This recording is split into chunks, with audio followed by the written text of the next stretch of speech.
Selamat datang di kanal YouTube Telas.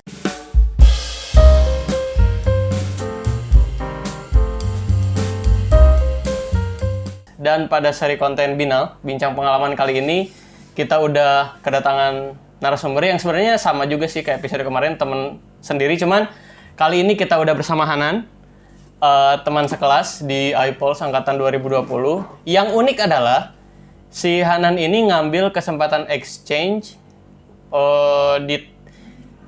di semester pertama ketika diizinkan. Semester 3. Iya, semester 3 tuh kan awal semester di mana mahasiswa udah mulai exchange kan. Nah, jadi bisa dikatakan, apa emang faktanya kayak gitu, si Hanan ini yang pertama ngambil kesempatan exchange di kelas iPulse 2020.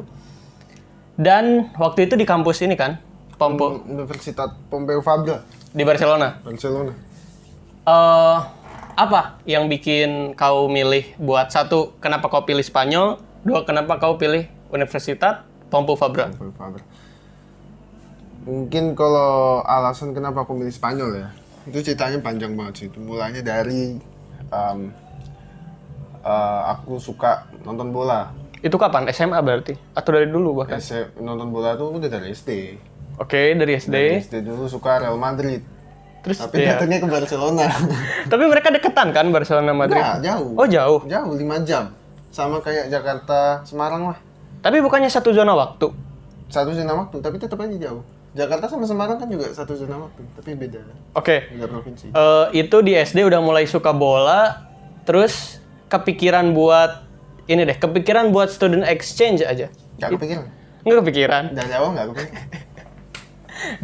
Dia emang ini beruntung aja, enggak deng. Yang sebenarnya di UMY itu kita punya kesempatan buat exchange, khususnya buat kelas internasional ya. Iya. Punya informasi yang lebih tentang kemana kita mau student exchange. Nah, apa cuma itu alasannya? Karena dulu sering nonton bola, terus ya udah Spanyol aja deh. Atau misalnya dari wisatanya atau dari kampusnya? Enggak, bukan cuma gara-gara Spanyol. Kalau itu memang alasan kedua lah. Bukan alasan primer, alasan sekunder. Tentang bola itu? Ya, alasan primer ya memang kalau misalnya awalnya kan niatnya aku mau studi hukum di sana. Cuman kan memang kebetulan di sana matkul yang aku dapat bukan matkul tentang hukum. Di sana aku malah belajar tentang global history, sejarah global. Nah, awalnya niat aku ngambil Spanyol itu gara-gara bentuk konstitusi negara Spanyol sama Indonesia itu berbeda. Jadi kalau misalnya aku datang ke negara yang konstitusinya sama-sama presidensial, ya aku sama aja belajar di Indonesia juga dong. Oh ya, jadi salah satu latar belakang kau pilih Spanyol supaya bisa dapat perspektif baru terkait sistem hukum di sana, ya. Beda sama Indonesia. Berapa ini? Kita kan dibebasin ya buat ngambil berapa matkul di kampus exchange itu. Kau ambil berapa matkul di sana? Kalau itu tergantung kampus host sih sebenarnya. Disediainnya berapa gitu? Sebenarnya waktu itu aku bisa milih up to 3 matkul. Cuman ternyata 2-nya penuh. Satu penuh, satunya aku cancel. Gara-gara aku sudah overwhelmed. Udah lumayan pusing. Pusing banget waktu itu. Model belajar Eropa itu berat banget, bro. Apa bedanya? Di sana tuh anak-anaknya jauh lebih interaktif daripada, to be honest ya. Kalau misalnya kita bandingin sama kelas kita, iPulse yang di sini, anak-anak Eropa di sana yang kelas normal, reguler, itu jauh lebih interaktif dan lebih aktif dalam. Interaktif tuh berarti di kelasnya si muridnya banyak tanya. Ya, diskusi, tukar pendapat, tukar ide, dan itu aku merasa insecure ya, nggak ngerti apa-apa. Itu berapa SKS satu matkul itu? Di sana sistemnya ECTS. Jadi? Dapatnya 6 ECTS, itu kisaran 5, sekian SKS lah. Lumayan dong? Lumayan. Berapa ini? Berapa hari kalau ke kampus tuh berapa hari apa aja? Tiap hari Selasa, Kamis, sama Jumat. Itu matkul itu doang? Ya. Dari satu kelas itu ada berapa orang berarti di satu kelas yang ngambil mata kuliah itu? Kisaran 50 lah. 50 banyak dong? Iya banyak. Kelasnya itu panjang, bro. Oh. Luas kelas itu. Terus dosennya satu gitu? Dosennya satu. Yang dilihat di kelas suasananya itu lebih banyak foreigner apa Spanish asli? to be honest, I cannot really tell ya. Yang membedakan mana Spanish, mana yang di luar Spanish. Tapi beberapa dari temanku sebenarnya banyak yang dari luar Spain. Dari Asia juga ada? Asia ada dari Jepang, ada dari China. Ya oke. Pompeu Fabra tuh kalau nggak salah satu kampus terbaik kan di Spanyol. Dan UMY punya kesempatan buat bermitra dengan kampus tersebut. Sehingga si Hanan bisa berangkat ke sana karena student exchange program di UMY itu kalau nggak salah kita exchange-nya udah banyak kampus mitra. Jadi setiap mahasiswa dibebaskan untuk memilih kampus manapun yang udah ada di list mitra dengan UMY. Yang paling selain tadi kelasnya interaktif ya, yang paling membedakan atau gini, rentang usianya kau tahu gak? Maksudnya si mahasiswanya itu kira-kira usia berapa, apa seumuran? Teman sekelasku malah ada yang umur 23 tahun. Udah lu tua ya? Dia ngulang kayaknya. Nggak tahu ya, mungkin karena partisipan student exchange ya, mungkin Oh dia dari luar juga? Dia dari Jepang. Oh dari Jepang. Kalau untuk yang asli Spain, itu rata-rata 21-22. Usianya? Ya. Lumayan tua juga dong? Iya, ya, karena sistem belajar yang beda ya. Oh ya bisa jadi. Nah, yang menjadikan, ada gak sih selain tadi interaktif, perbedaan yang paling mencolok mahasiswa, entah itu mahasiswa internasional yang ada di sana, ataupun mahasiswa yang lokal, sama pembelajaran di kampus di Indo, di IPOS sendiri? Secara teknis, cara belajarnya sih sama ya. Ngedengerin dosen. Baca buku, ngedengerin dosen. Tapi yang paling membedakan itu sebenarnya cuma interaktifnya itu aja. Anak-anak di sana tuh memang rajin baca, bro. Sampai 3 hari itu bisa nyelesain 2 buku. Lumayan ya? Iya, pinter mereka tuh. Kita bodoh. Enggak ya? Tidak bodoh. Belum waktunya. Belum waktunya. Itu ya tentang pendidikan mungkin. Kalau dari dosennya sendiri ini enggak? Maksudnya ketika mengetahui bahwa kelas yang dia ajar itu ada mahasiswa foreign, mereka memposisikan foreigner itu sebagai lokal atau ada, misalnya gini, ketika kau masuk kelas, kau diperkenalkan sebagai orang student exchange program, apa kau tetap dianggap sebagai mahasiswa aja gitu, satu kelas sama? Equal. Kita dianggap tetap mahasiswa. Cuman yang membedakan paling dia nanya, kamu dari mana? Gitu. Oh gitu aja? Saya dari Indonesia. Ada temanku dari Maroko ditanya. Tapi cara belajarnya sama. Tetap kita ngerjain tugas yang sama. Ngerjain materi yang sama. Nggak ada yang membedakan sama pelajar lokal dan pelajar internasional. Kalau misalnya berarti bahwa si dosennya atau lecturernya nggak membedakan antara foreigner sama local, berarti mereka si dosennya ngajarnya full pakai bahasa Inggris? Full English. Oke. Kalau misalnya ini, kedenger nggak sepatah dua patah kata mereka pakai Spanish? Nggak. Di sana mereka agak strict karena sebenarnya memang mereka tahu bahwa kelas mereka bakal dihuni sama mahasiswa internasional. So they use English fully as a learning language. Jadi mereka sama sekali nggak pakai bahasa lokal, mau itu Catalan atau Spanish. Oh, Catalan itu bahasa daerah sana? Catalan itu kalau di... Catalunya bukan sih? Catalunya. Itu provinsi Catalunya. Kalau kayak di Indonesia itu bahasa Jawa. Oh, sublanguage-nya. Tapi mirip-mirip nggak Catalan sama... Ya 11-12 lah, cuman lebih susah. Lucu juga ya namanya Catalan. Bahasa Catalan. Catalan tuh kalau nggak salah dulu yang provinsi yang mau mekar... memisahkan diri dari Spanyol kan? Gara-gara penghasilannya lebih besar. Tapi nggak jadi. Nggak jadi? Itu kedatangan itu kan semester 3 awal ya, bulan September. September. Gimana restriksi di sana? Apakah harus isolasi, masker? Nggak ada. Jalan-jalan bisa. Ke pantai, ke pelabuhan. Tapi mereka kebetulan waktu itu apartemenku di dekat pelabuhan. Langsung jalan-jalan. Tapi orang-orang sana tahu gak sih COVID masih ada, terus masih berbahaya gitu, tapi mereka nggak pakai restriksi. Pakai masker tapi harus. Pakai masker kalau outside itu it's not a must, nggak harus. Tapi kalau di dalam ruangan kayak misalnya naik metro atau naik bis atau itu pakai. Wajib. Tapi semester 3 itu September kayaknya lagi itu udah ada vaksin belum sih? Udah. Oh, udah ada. Dosis kedua malah gitu. Wajib sih dosis kedua gitu. Iya sih kayaknya udah mulai ada vaksin. Cuman sebagai sebuah negara yang berani ngebuka melonggarkan restriksi kayaknya berani juga di orang-orang Spanyol. Karena ini bro, Spanyol salah satu pendapatan terbesarnya adalah melalui wisata. Oke. Jadi mereka dapat wisatawan, devisa mereka naik. Oke. Jadi mereka agak bingung dan takut kalau misalnya mau nutup jalur dari luar negeri. Oh, penerbangan gitu ya? Iya. Iya juga sih. Nah, ada yang musim salju gak sih di Spanyol tuh? No. Nggak ada? Mereka tuh kemarin aku dingin ya, udah masuk musim dingin. Berapa tuh suhu terdingin? Terdingin waktu itu aku bisa nyampe 1, 2. Itu pas malam lebih. Ya, beku gak sih itu tuh? Pula. Itu, oke berarti termasuk tropis dong Ya. negaranya kalau nggak ada salju kan? Kan dekat ini, samudra. Oh ya, apa tuh garis khatulistik? Itu Indonesia deh.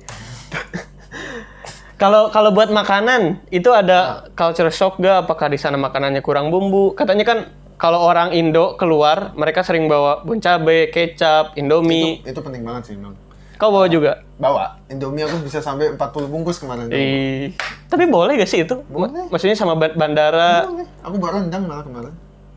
Kok bisa sih? Ya bisa lah. Nggak dicek atau kau sembunyi-sembunyi malah? Dicek. Oh, dicek. Cuman syaratnya kalau mau bawa daging ya, kita tuh perlu dirap serapi mungkin. Oh, kalau nggak salah ada aturan ini kan, jangan sampai aroma dagingnya Ya, betul. kecium. Jangan sampai aroma dagingnya kecium dan minimal harus ada komposisinya. Kalau misalnya memang itu harus dibuka. Komposisi maksudnya dari kemasannya gitu? Iya, komposisi di kemasannya itu harus ada tertulis daging. Oh. Nah, dengan dibawanya mie, kecap, bon cabe, sambal, itu emang makanan di sana benar-benar hambar atau Hambar sih sebenarnya enggak ya. Cuman tujuan aku kemarin itu sebenarnya kan mau mempertipis pengeluaran? Oke. Jadi aku lebih banyak masak mie atau masak sendiri gitu. Entah itu masak nasi sendiri atau kentang atau sekedar telur. Ya, sekalian inilah naikin skill buat masak. Literally jadi anak kos-kosan berarti kan? Kosan banget. Kosan Aku cuma banget. jajan kebab dan itu pun nyesel banget. Kenapa mahal? Mahal dan Dikit. rasanya nggak terlalu enak sih. Nggak terlalu tasteful berarti. Beda sama Indonesia. Cuman ya mirip-mirip lah sedikit. Cuman kalau di Spanyol tuh masih berbumbu gak sih Masih makan? berbumbu. Oh, masih berbumbu. Masih ada chili, masih pedas. Oh, masih pedas. Tapi nggak yang se-wow Indonesia. Itu kau sehari-hari makan, masak, bener-bener sehari-hari masak apa misalnya keluar beli makan kayak gitu? Sehari-hari lebih sering masak. Malah jujur ya bro, aku pernah berapa kali waktu itu Senin Kamis puasa untuk saking ingin menguranginya pengeluaran. Dan buat nambah pahala. Buat apa? Ya benar. Karena kalau nggak salah pahala orang menuntut ilmu itu sama dengan berjihad. Jadi perjuangan yang kita lakukan dalam menuntut ilmu itu sama kayak jihad. Amin. Itu kalau buat makanan ya. Kalau buat gini, aku tuh kan di awal-awal punya rasa takut gitu ketika keluar negeri, bertemu dengan stranger, bertemu dengan locals di sana, perbedaan culture. Di sana kehitung banyak orang Indonesia gak tahu Asia deh. Enggak, orang Indonesia sana dikit banget. Tapi kau ketemu orang Indo. Ketemu, waktu itu ada acara kumpul PPI. Oh. Karena awal semester baru. PPI Spanyol berarti. Dari Spanyol. Orang-orang dari Madrid, ada yang dari Valencia, ada yang dari Andalusia datang ke Kumpulnya di Barcelona. Kumpul di Barcelona kebetulan. Biasanya kan PPI ngadain kayak welcoming party gitu buat anak-anak semester baru. Itu kumpul ini awal semester. Jadi tiap awal semester atau awal tahun ajaran baru, biasanya PPI itu ngumpul. Acaranya ngapain aja tuh? Main, have fun, kita muter-muter belajar bahasa Spanyol, terus makan, sharing makanan, masak sendiri atau beli jajan semacamnya, kenalan. Ramai juga ya. Seru lagi. Tapi ketika kau pergi ke sana, itu kan kalau untuk seseorang yang nggak tahu apa-apa itu kan pasti rumit ya. Kayak misalnya cara kita nyari minimarket, cara kita ngeakses fasilitas publik kayak kendaraan umum, itu terbilang mudah gak? Soalnya kan kalau bukan papan pengumuman, papan tanda marka jalan itu pakai Spanish apa English? Mostly Spanish, tapi ada beberapa yang bahasa Inggris.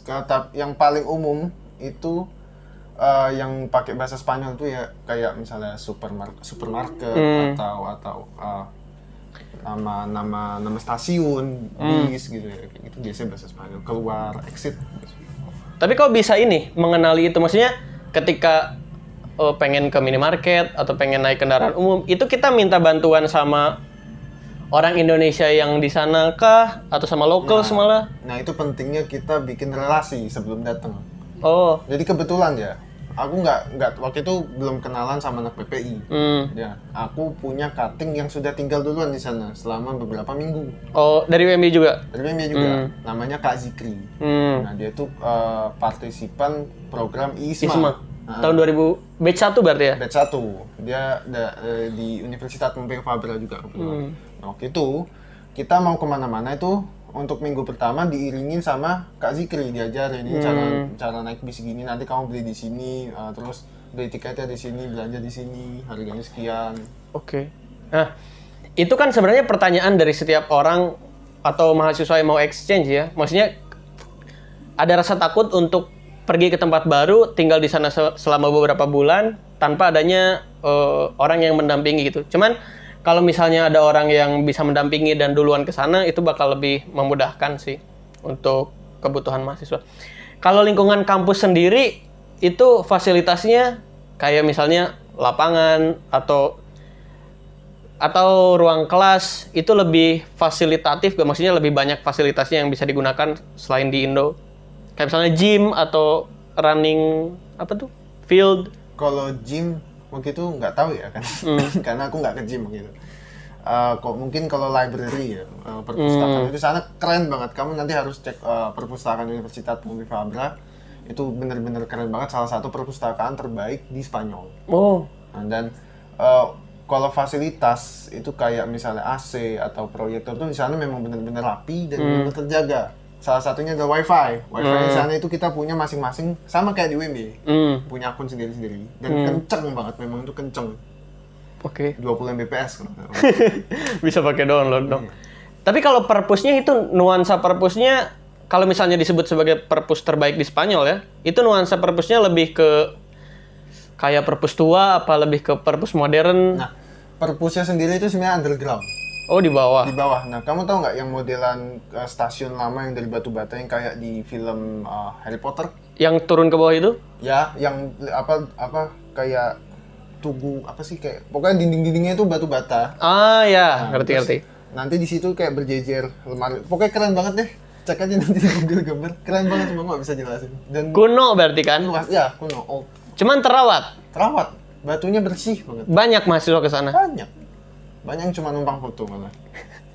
Itu sih tempat foto terbaik. Salah satunya adalah perpus kalau di luar ya.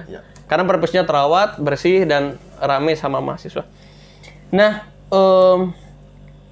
kalau interaksi sama locals di sana gimana? Kau kan tinggal di apartemen apa?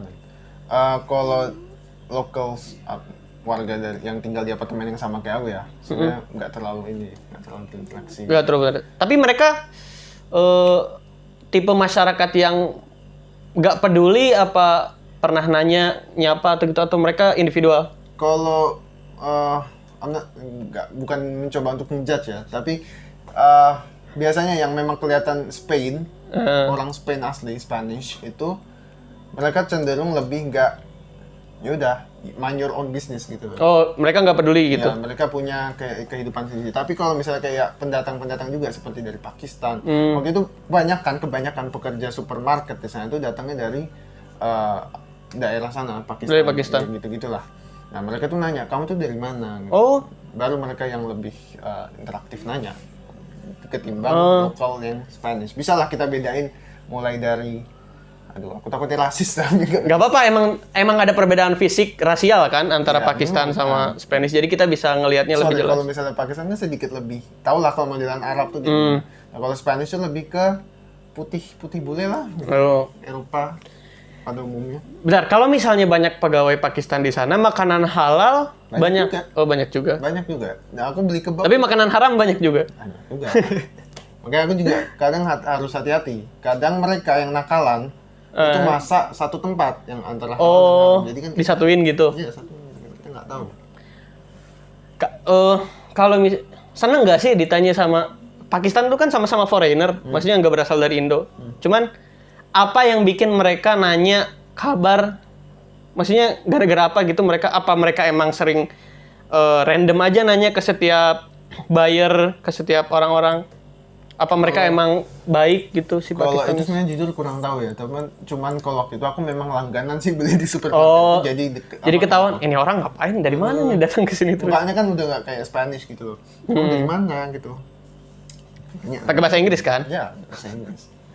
Dan uniknya si Hanan ini termasuk orang yang hemat dalam makan karena kalau nggak salah waktu itu kami sempat teleponan terus nanya gimana biaya hidup di sana mungkin dari ini sebenarnya diskusinya jangan sampai ke angka ya, takutnya yang nonton mikir bahwa exchange itu mahal sehingga esensinya nggak dapat gitu. Cuman mau share dikit aja bahwa di dalam makan itu benar-benar bisa menghemat. Kalau nggak salah Bisa. 20 euro sebulan kan? 20 euro sebenarnya. Gila. Itu kalau di rupiah berapa berarti? Sekitaran 1 euro itu anggap 17.000 lah ya. 17. 15 dulu deh, 15.000. No, biasanya dia itu 16.000 ke atas bro. Oh, 16.000 ke atas. Oke, coba lah ambil 16.000 lah ya. Kali 2. 320 berarti. doang. 320 di Indo aja.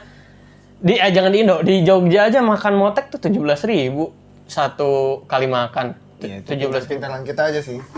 Ya maksudnya tetap bisa hidup kan? Meskipun sedikit berbeda kebiasaan makannya karena makan kentang kalau nggak salah, apa nasi juga. Lebih sering kentang. Tapi beras di sana ada. Ada. Telur. Ada. Tapi cuma mereka tuh kayak dipisah 1 kilo gitu. Yang gede itu aku nemunya di sana 1 kilo. Nggak pernah yang kayak di Indonesia yang bisa sampai 5 kilo kan. Kentang apa beras? Beras. Oh, beras.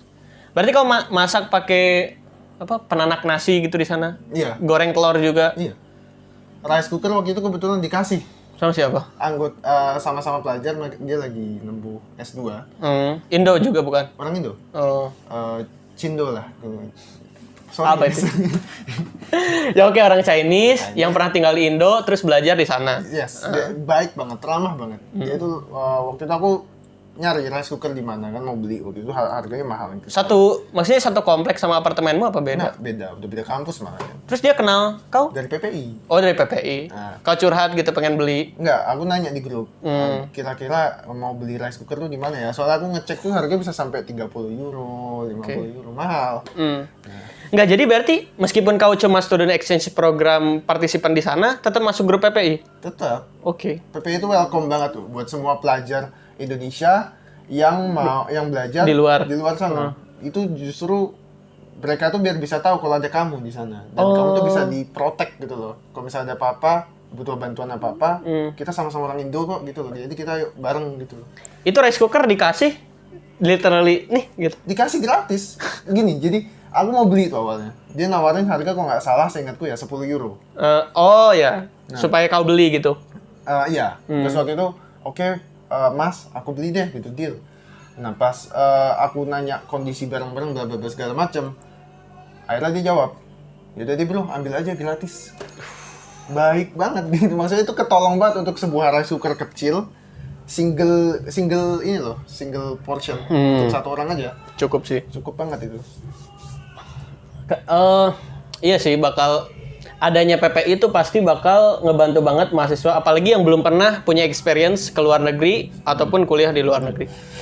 Nah, sebagai penutup, mungkin karena kampus kita sangat mendukung student exchange program, mungkin ada yang mau ente sampaikan, kau sampaikan ke setiap orang yang, duh kayaknya exchange ribet deh, atau kayaknya gak usah deh, atau enggak pengalaman apa sih yang kira-kira ngerubah kau dari sebelum berangkat dan ketika pulang ke Indo, dan itu bisa disampaikan ke teman-teman yang lain yang pernah di pikirannya ada rencana buat exchange.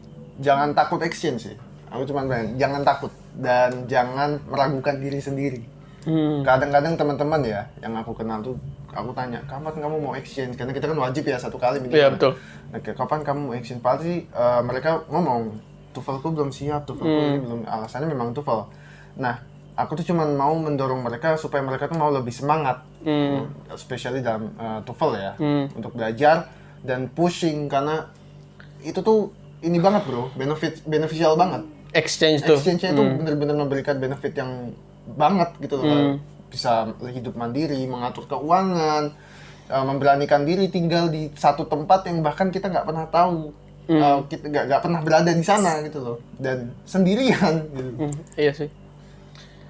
Ya, dan pada semester ini kita berdua bertiga sih sebenarnya sama si Alvido lagi berjuang untuk ISMA, doakan supaya lolos, supaya bisa mengenyam pendidikan 1 semester di kampus yang kita inginkan. Amin. Kau udah ada mau kemana? Belum ada?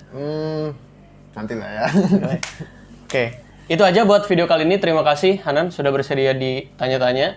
Dan kalau misalnya kalian punya sudut pandang lain tentang exchange atau pengalaman lain tentang hidup di luar negeri selama 1 semester sebagai orang yang baru, boleh ditulis di kolom komentar.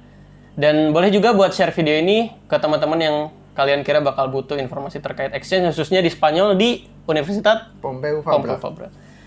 Sampai jumpa di episode selanjutnya.